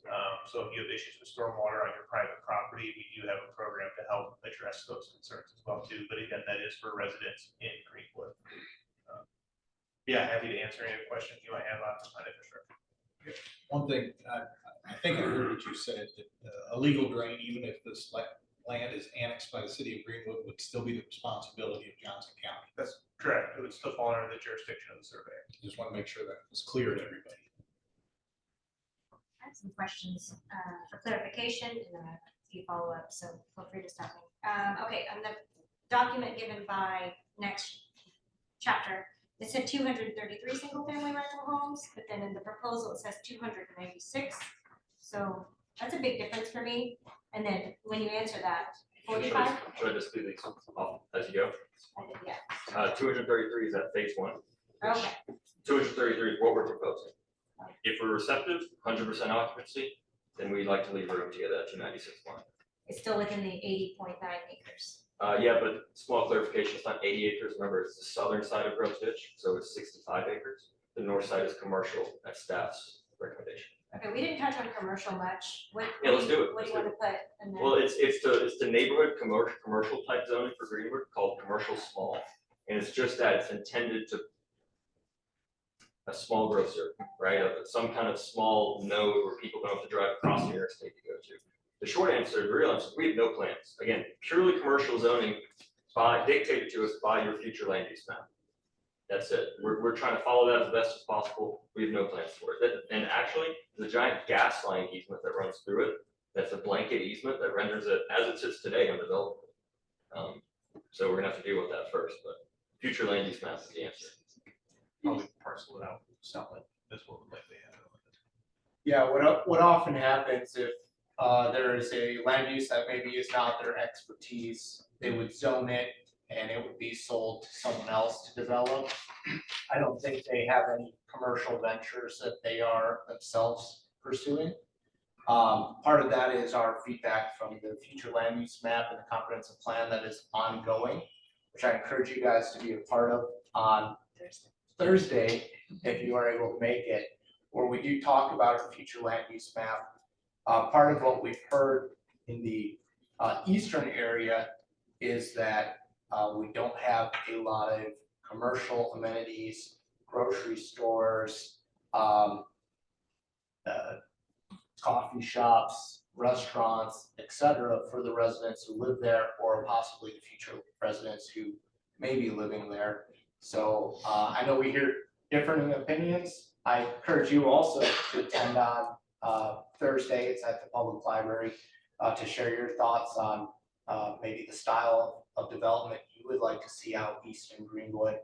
And really everyone here, that's open invitation for everyone here, but that has been the reasoning why staff has requested that they reserve some of that area to be commercial, which they have done so. The gas easement is its own separate thing, but. So I think that was helpful. We heard from Andrea about the differences in pricing, right? That we need affordable 1 to 2 bedrooms, maybe less of the 3 and 4 bedrooms because we have more of those. But if you look at some of the newer apartments that we have in Greenwood that came up, Hanger, the average 2-bedroom $1,795. Madison, average 2-bedroom is $1,649. So this seems to fall in line with it, and it's not an attached actual apartment. So my question is for you is, you probably aren't even there yet, but once a community like this dissolves, like say you guys want to parcel a lot, you want to sell it, you can't sell this. We won't ever. Won't ever dissolve, just like an apartment. We can't. As I explained, if we ever wanted to, you would be the full 100, the BZA would be the first to know because we have to request variances for front setback and side setback like this. Our units are only set back 15 feet from the road. Yeah, most front yard setbacks are 20-25. So they couldn't be parceled out and sold as single family homes, the entire development could be sold as a single development, if that makes sense, to another, But they would have to continue to operate it as is currently. As it's currently used. So I have a question on, kind of piggyback Yes, to sir. your question. So you said this is $65 million project, Yes, sir. phase two included, 296 homes, roughly $1,800 per month. 19. That's $557,000 a month. You divide that into 65 million, it's a 9.7 years for ROI. So where's the maintenance dollars come into that? Because after about 10 years, I can see things needing to be done. Yeah. So we have how's that work? And Well, not wanna, so I'm just asking. We're confident in our performance. This isn't our first project. Right. Projects in Fort Wayne that was mentioned, that's a very similar rent range this one will have, it's a very similar average. We have investors who are confident in our returns and they're happy with it. And yes, all the maintenance is included and there's an OpEx line for that. We're comfortable with it. We're willing to take the financial risk. And there's no HOA, sorry. Yeah, I was Well, just. so it's just like an apartment in that, it's professionally managed by the apartment.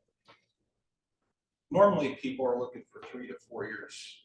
I understand that. I'm just Our 9.7. investor group is more of a long-term horizon, and they're not looking for a lot of volatility. Yeah. Our projected rent growth, full transparency, is right about 3.5%, 4% annually.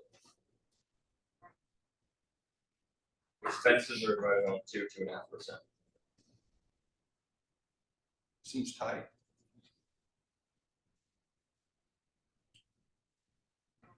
Can I ask a question, Dave? Sorry, I feel like I'm asking too many questions, but Nope, what's the nope, tax? that's- Sorry, That's why you're on the advisory plan. what's the commission. tax and economic implication for annexing this land to Greenwood? So we take on the land, we've got to do X, Y, and Z. How does that affect us, good or bad?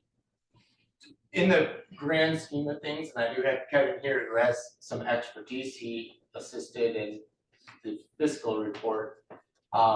It is a drop in the bucket as far as Greenwood's growth and development.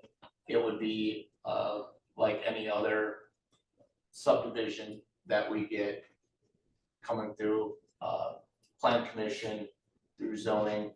As you can see, Greenwood is already in this eastern area. You have Sagebriar, so it's not too much more of a stretch for services to be provided to this parcel. It's an infill parcel. As far as revenue though? As far as revenue, there will be some tax revenue from it. But we will also see some services expenditures going out that way. So for every police call, fire run, someone, coming in for street maintenance, et cetera, that will be kind of on the expense side. On the revenue side, there will be some tax revenue that's generated. They are already at their 2% kind of cap, depending on how this is looked at. I'm not sure exactly if it falls into more of a commercial zone or a residential zone, just with the housing type. But Kevin, anything else to add? Yeah, it would be rental residential, so if the assessed value gets capped at 2%. It, revenue wise, is not going to be a big impact on the city. It will get a small bump from when we annex it, from what the value is that gets annexed in. Everything else that comes in afterwards gets tacked on to assessed value, which doesn't necessarily increase the city's revenue. There's some trickle down things, there'll be little bits that come in from not quite hitting the tax caps on some other properties because the tax rate will drop tiny bit. So there will be a little bit of effect, but not anything significant. Sorry, so I have a question on this. So, because this is unique, the roads are gonna be City of Greenwood? Most of them will be private Private. roads. We did have a commitment in there for one of the east-west roads that connects to Five Points to public right away, and that's where we're looking to get thoroughfare connections through that large, essentially county mile block. So really, we don't take a huge hit infrastructure wise with that. Unlike if he was here saying, I've got a 200 home neighborhood. Got a question about, we did one of these before on 135. Single family homes rental product. How much of the market would be rental homes that you would like to see? And how many would you like to see that are for sale? I mean, you want different products for people to have different desires. Would this exceed your expectations in terms of having rental homes? Or is this something that's just needed in Greenwood as an option to buying? And I guess, maybe to touch a little bit on the Center Grove one, which is the previous one that you talked about. We are still working through that project right now. It has not moved forward. It may not be rentals. The ball is in their court to decide what to do with it, but it's not necessarily a guarantee until there are shovels in the ground and units being rented.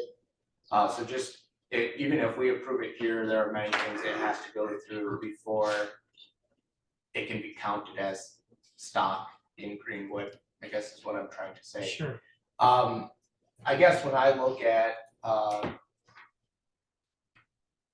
the kind of the balance of rentals and homeownership in Greenwood, you obviously want to be mindful and have options for everyone. I think we are meeting our rental options, especially with the amount of apartments that we've started to allow in Greenwood through the past years. We talked about the hangar, we talked about Emerson Point, we talked about Madison Homestead Apartments, which we just saw on 135, the Madison in our city center. And I think the benefit of those is that they do come with some density. They're built vertically opposed to spread out over a large 65-acre area. So that, I guess, would be my preferred rental market, something that is not being sprawled out on the east side of our city as we expand. But I think we're kind of comfortable with the breakdown between renters and homeowners right now. I'd love for everyone who wants to be able to own a home to be able to be a homeowner. And that is something that I am afraid is becoming less and less of an opportunity with the number of homes being bought by corporate landlords or being developed as rental communities for their investors. So I do worry that it can be easily tipped one way and harder to tip back to the homeownership side of things. Very good. So your concern is really for the unfavorable recommendations, the density issue. I'm just comparing it to the Center Grove PUD. Trying to understand why we were more favorable to that. Yeah, and the Center Grove PUD did come with also vertical apartments as well. And they did come with their own commercial products and design as well as public streets in the park system. So that was a planned unit development that had a mix of things. I would say my pitch point on that was that we're not building these smaller homes as single family homes. Whenever we see a smaller cottage home, it's being proposed as a rental, which I think is maybe that missing housing piece that we heard about earlier. How many of these exist in the country? How many do you guys have? Great question. Okay, two different questions, important distinction. First one first. You have. So that one first. We have 1, 2, 3, 4. This will be the 5th. Success. How many exist in the country? A lot, but not the BTR space exists. exists. And that's what, it was the Adveneer project, I call it up 135, that's what they were building, which is truly a horizontal apartment. It's not a neighborhood. They even had attached units, and not all of them had garages. And it truly looks like, density. They're trying to cram units in there to get the performa up, and it doesn't give a neighborhood vibe, which is exactly, this is such a learning experience for me, because everything I'm hearing tonight is a complete 180 from the concerns I usually hear, which is too much density, too many vertical apartments. It's actually fascinating tonight. So I'll just remind you guys again, we're offering a diverse option for people who are saying, I'm going to rent, but I don't want to be in an apartment. I want to have a park outside my door. I want a walking trail, a dog park, a pool still. What's the socioeconomic effect that you've seen in the other 4 properties? Do you see an increase in crime, increase in fast driving, any of those? No, ma'am, is the short answer. I mean, we've been overwhelmed with the effects that we've seen, the feedback we've received. I'd be happy to get crime reports. There hasn't been, it's not that uptick that you would stigmatize with rentals. I mean, I understand the concern there. Yeah, they're upscale. But it's been fascinating, the people that they tell us things about the neighbors that we never even thought they would like, and they do. And it's been received so well. And to hear, saying, oh, well, it's not dense enough. That has my eyes like, we can put more units. No. We can get to 250, what's the number? It's our land. Yeah, Sprawling exactly, well, it's a sprawl, but it's strategic, right? People don't want to live in a cramped environment. They want to have a 4-acre park and a 3-acre park, and that takes space. I'm upfront about that. My question wasn't around this, it was more around how you maintain it. With the cash that you have available for $1,900 a month. Yeah, so everything's maintained by us. I mean, we have performance, all the groundskeeping, all the pool maintenance, everything. Just like the park. Yes, sir. I have to admit that I have concerns about this annexation due to the land use. You spent your presentation time talking about Fort Wayne. Where are the other 3? One is in North Augusta, South Carolina. The other 2 are in Savannah, Georgia, which is just about 2.5 hours to the southeast. 4th is Fort Wayne, 5th would be Greenwood. So Fort Wayne is the one in Indiana. Correct. That's been our flagship track plan. And I was a little bit concerned because during your presentation, you mentioned that phase 2 will occur if we are successful. Right. So we performed the project out from on being conservative. We don't assume automatically that we're going to build 300 units and get them all leased up immediately. So conservatively, we say we can fit 233 units here. That's a decent amount, and that's what we're proposing. And as we lease them up, we have room for expansion and are flexible if needed. Yes, sir.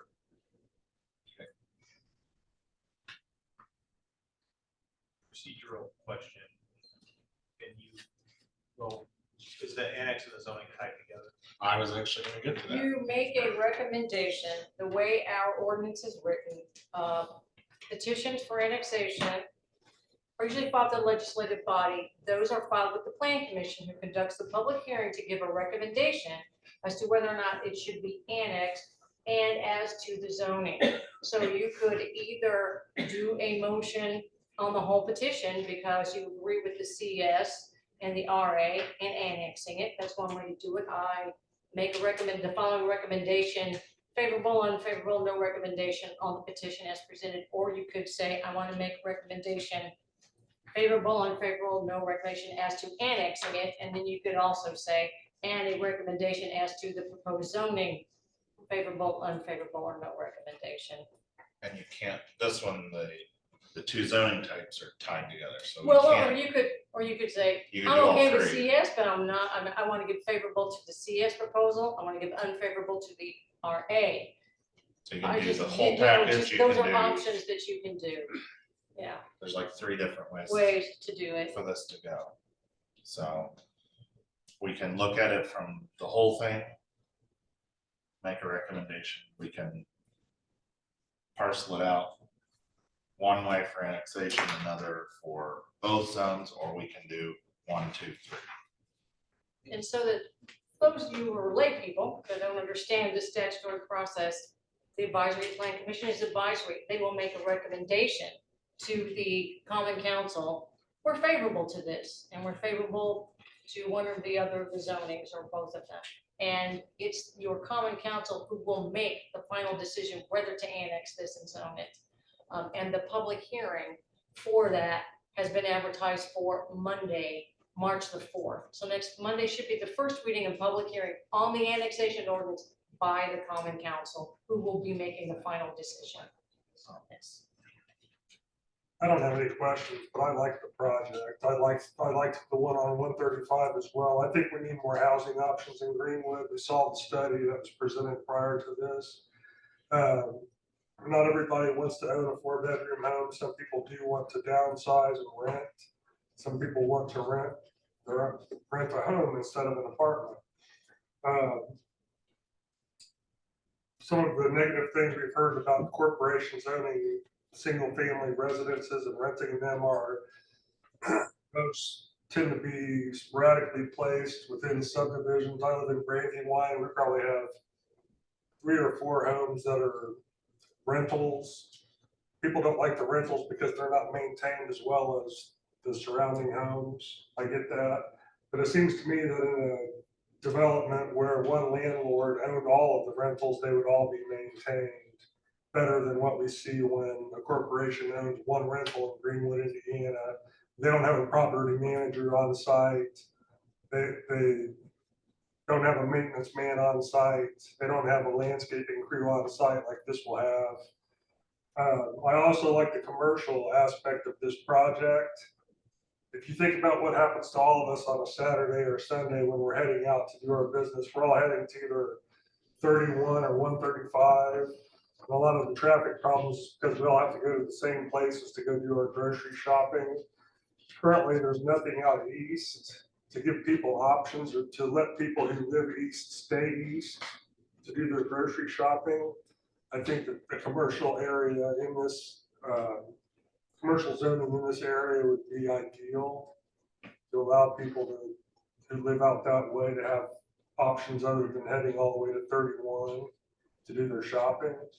I like both of the zoning requests that have been made, and I like the for rent project as an alternative for more housing options in Greenwood. Mr. Nelson, can you give a bit of a summary of the comparison between this project and the PUD? I felt like the PUD was quite a bit different, actually. I can, and I do have another comparison, and I don't want the comparison I'm going to make be associated with a negative stigma. But we do have some areas where you do have, not necessarily in Greenwood, in other places, single property owners over a large rental area, and sometimes those are not maintained well. I'm sure the petitioner will say that they will always maintain it forever and ever to be the most beautiful subdivision ever. That's speculative. They could turn around and sell this. It would be to another owner. I think occasionally, like a mobile home park has a single family aspect, the modular homes. Occasionally, those are all owned by the mobile home park. Sometimes you can buy your own modular unit. So there are some examples of areas that are horizontal rentals that are in existence today. They are a different product than what we're getting here, with more of a single family style or flavor or design. But we do have other examples in Johnson County or in the Indianapolis area. This is somewhat of a new concept to the Midwest, to Indiana. It's much more popular in Arizona, where it started, and other parts of the country. I guess the comparison with the Center Grove PUD, which is approved, that is now being reconsidered or reevaluated. So again, it is not a shoe-in. It is not a developed parcel until it is developed. We did have commercial that was integrated into the neighborhood to be a walkable community. The commercial was being done as a part of the development, it was not being parceled off for future use. They had identified potential users and a stricter set of zoning to ensure that maybe you don't get unwanted commercial uses. The Center Grove PUD also did have the vertical apartments as a portion of it, as well as the park with the potential farmers market area that they had discussed. So it was a mix of uses that was a planned unit development, where the petitioner here is asking for only the rental community aspect, and they're setting aside commercial for someone else to develop. I guess those are the two differences between those two developments. So I guess I have a question, that's maybe for the petitioner. So these, construction wise, these are structurally the same as a single family home. Yes, sir. Structure, so material wise, since we're talking maintenance, we're talking not vinyl siding, I think. That's a I've seen. commitment. Well, that comes up a lot, Nothing gets through council without that. No, commitment I'm gonna being say, Mr. Hopper, his moment in the With Kate, spotlight your for that planning one. director, you'll never have one. If it gets through us, it's got a counselor that's gonna just eat it alive. But so maintenance wise, we're talking about really a quality structure like a single family home. Yeah. I mean, I know we saw the pictures, but I just kind of want to put that out there. I guess that what we're talking about is a rented single family home. It's gonna be a sound structure, which personally I like better than a modular home, from a safety perspective.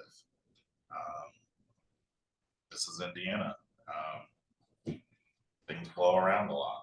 How fast did you reach occupancy in your other three areas? Just, I mean, was it? Faster than we ever could have I imagined. could just picture a lot of people wanting this. It's crazy. I can It's really picture it. crazy. Sorry to interrupt you, sorry. No, I agree with you, Mr. Rex. Roughly, what's the spacing between, 10 feet at a minimum, which meets international fire code. That gets us out of having to do and fire. I'll admit, one of the connotations I have, we have another community here in Greenwood down on the east side. The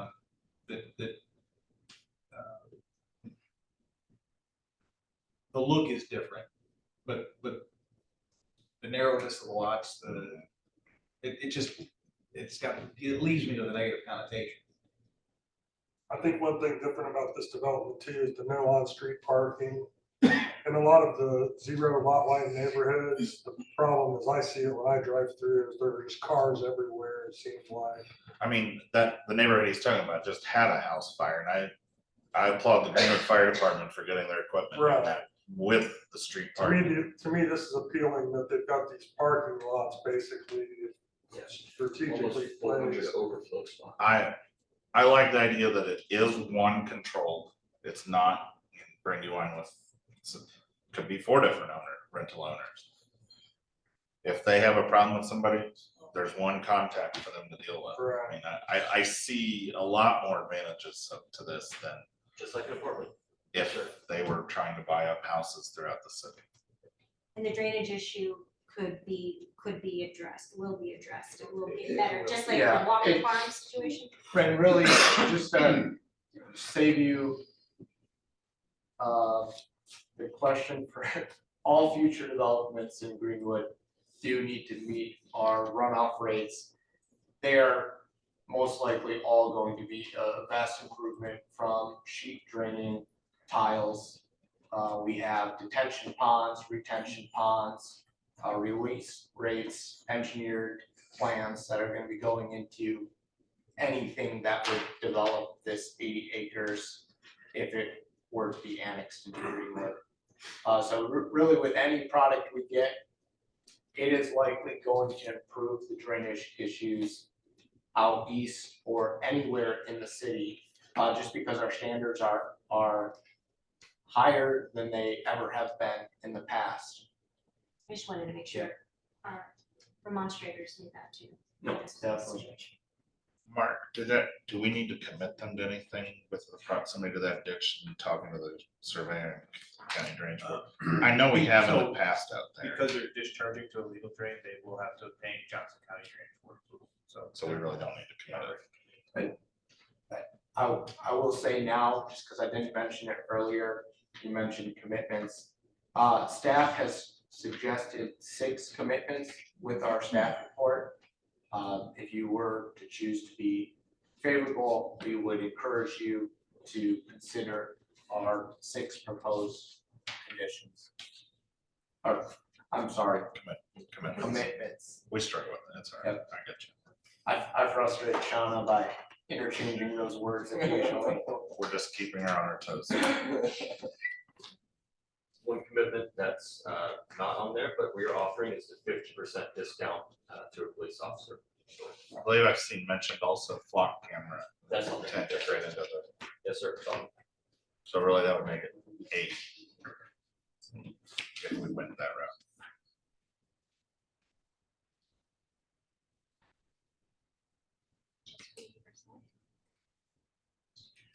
Well, I mean, I think to be fair with that, an apartment complex, we just heard, we put a 50% commitment. So I think it would be tough to say why then, why more for one than the other. I will say from a staff perspective, there are concerns about enforceability of those commitments, since they are commitments with the land. I'm not opposed to offering reduced rates to public servants, police officers, teachers, etc. Planning staff. However, I will say for us to keep track of rental databases, for the city to have that as a commitment running with the land, I cannot really be favorable of that commitment, but I would encourage developments, apartments, rentals to maybe work with their homeowners association or to offer that as a corporation. That's just staff's perspective. I'd love to give everyone 50% off rents of what they're providing, but it's not something that's necessarily on that, and enforceable. that mainly because we just did this, what about the commitment with the flock, like we just did with 135, whatever that's. Yeah, I think that can be worked through, whether it's on public or private land and who's paying for the installation of it, I think is still things that staff is left to work out with the developer. But when that the has more, commitment is a little placed. more teeth to the enforcement. But yeah, that is a tangible thing that we can see if it's placed or not, if it disappears. We wouldn't be getting flock data and we would know about that. I'm more comfortable with that type of a commitment. I would say that type of commitment's more applicable across any type of use that could exist in the RA zone, whereas let's say a library is permitted in the RA zone, right? So how can you commit 50% off rent to a library for a frequent police officer? If something, that's the issue with that commitment. Yeah, so this is for the annexing and the zoning. So if, I know they'll say they won't, but if they were to go away and we are left with this piece of land that is annexed and zoned into the city, there's a commitment running with the land that whatever decides to come here would need to offer 50% rent to a police officer. Well, they might not have a product that works with that. It's just an odd one to have running with the land. I think that's staff's concern. Think with that one also with that commercial piece fitting in, would make that even a little more challenging.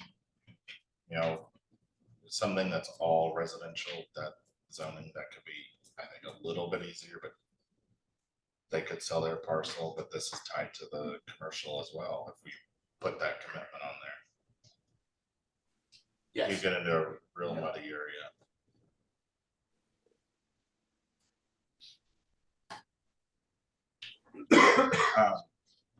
Procedural question, Sean, with the commitments, regardless of how we do this, we read them out. Yes. No matter what the, Or unless, any of the unless options. you're only doing the ones in the staff report, say as listed in the staff report, because that's part of the record. so we know what those are and add any additional ones you want to place on there. But we would do that no matter which of the three. we kind Yes, of- yes, if you're gonna put commitments on it, absolutely. So it's kind of comes down to, And I'm sorry, are all of you out there aware of what the commitments are? The proposed commitments in the staff report, because maybe you do want to read those, and that would be the reason why, so everybody knows. If nothing else, I'll just go ahead and read them, Shauna. Sure. Staff recommendations, recommends the following commitments. Number one, when site is improved, UDO requirements as amended, inclusive of landscaping, pedestrian facilities, right-of-way dedication, connectivity, stormwater, parking requirements, etc., will be incorporated. Number two, all single-family structures attached and detached shall follow single-family residential building design standards. Number three, a trail shall be developed and constructed along the existing creek. By the creek, we mean the county ditch. Yes, Grubs did. Grubs ditch. Yeah. Number four, a traffic study shall be completed. Does that mean for any place in particular, or? Any development that would come to this land, The city streets that surround? we would want a traffic study for County Line Road, 5 Points, Combs, the surrounding street networks, general. Good engineering practice to go with that traffic impact study with the jurisdictions that oversee it.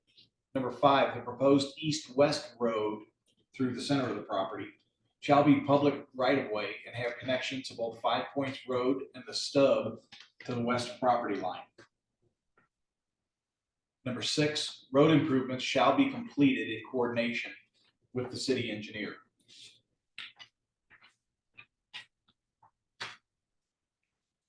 and from this presentation, he's added commitments. Well, if you decide to do it, he was reading the staff recommendations. Yeah, so the staff has the proposed Yes, there's- 6 commitments. I think there is some overlap with what the petitioner through talks to staff and maybe council members has offered as commitments, but those were the 6 staff recommended commitments. You guys have the ability to Additional. put on additional if you would like, or not. And as Gabe mentioned, I just have concern with annexing this property. Should this project fall through and we have all of this tied to it? It's just me. It's kind of like the land annexed.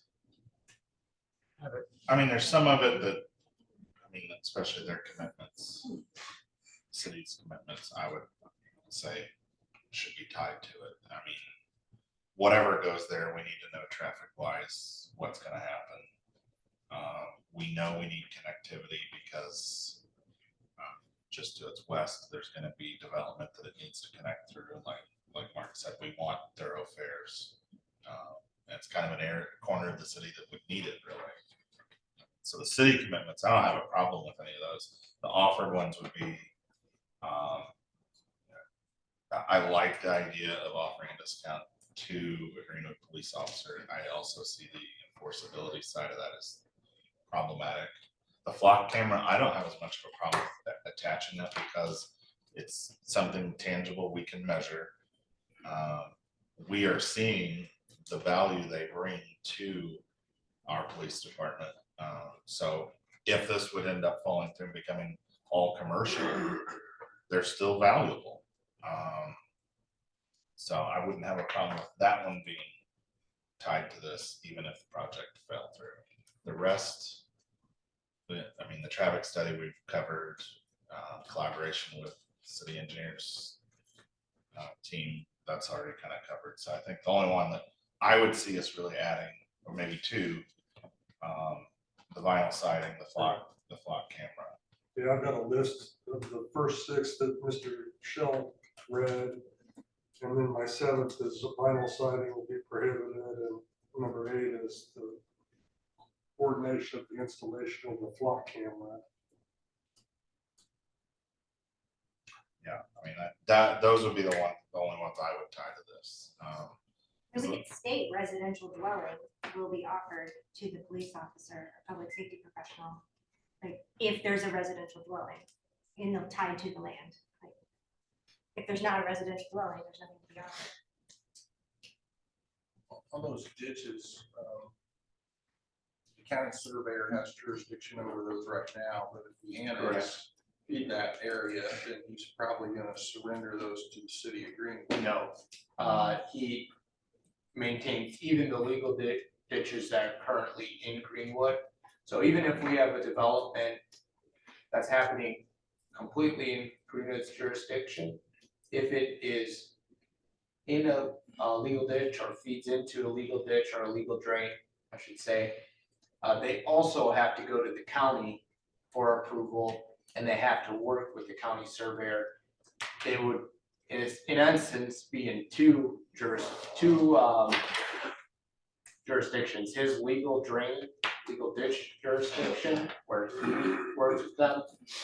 So we do not inherit those once it's annexed into the city. Those would remain with the county surveyor.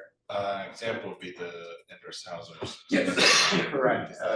Enders Hauser had to separately from their work with staff with the city of Greenwood, work with the county because they had a legal drain. So there's a statutory process to make those what's called urban drains and become under city jurisdiction. They remain under the jurisdiction of the county.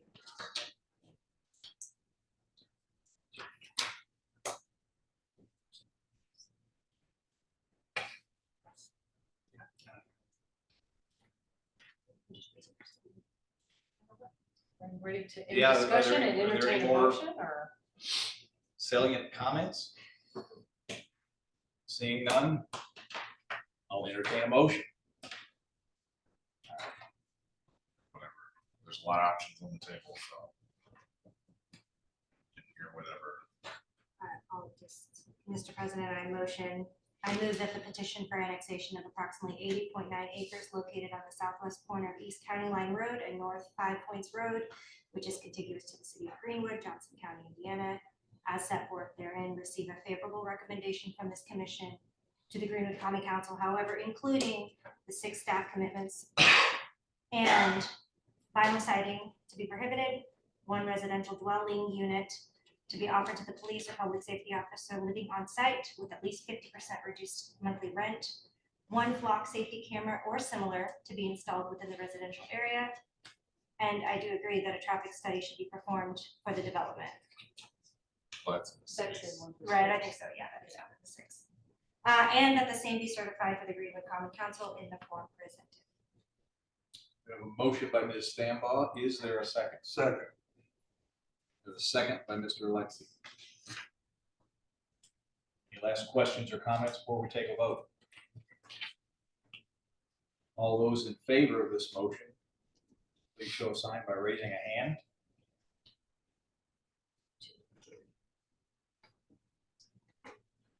Five in favor, all opposed, same sign.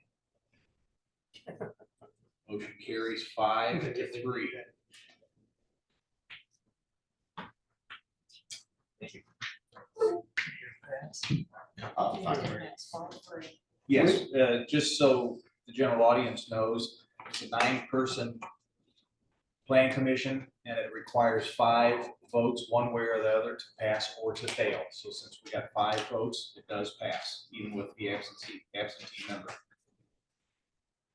Correct, and just to clarify, I will certify their recommendation in a memorandum and forward this on to Greenwood Common Council. Greenwood Common Council will receive their recommendation for the annexation and for the zones, the land use zones, and that will be heard at their public hearing on the 4th of next month, so next Monday. So that is the next process, or the next step in this process. What's the time for the meeting on the fourth? 7 PM in this council chamber. 7 p.m., same location, and It'll also be available via Zoom. there's a Zoom option for all of our public meetings. Okay. Is there any new business from the floor? Seeing none, announcements. Once again, this Thursday, 4:30, public library, it's our Big Ideas Open House. At this open house, we can look at our 5 focus areas. One of our focus area is this east side, which this annexation is located in. So if we want to understand and have a shared vision for the community of Greenwood, we'd love to get your input on these focus areas, the east side of Greenwood, future land use, and that would help for the city move forward with some shared goals. So hope to see you there, for everyone in the audience as well. And I just have one last announcement that on March 20th, the Johnson County Democrats in partnership with Brother Indiana is going to be hosting an event at Mashcraft Brewery on Wednesday, March 20th. And it's in the evening, so come drink, come hang out, and we're gonna have over 14 candidates in Indiana there. So, well, regardless of what side you're on, we'd love to have you there to come listen. And one other thing, on a sad note, the reason Ms. Gardner was not here, she lost an immediate family member this morning. So she was unable to attend. Our thoughts are out for her and her family. Anything else with Ms. Gardner not being here? Motion to adjourn. I didn't know if we were gonna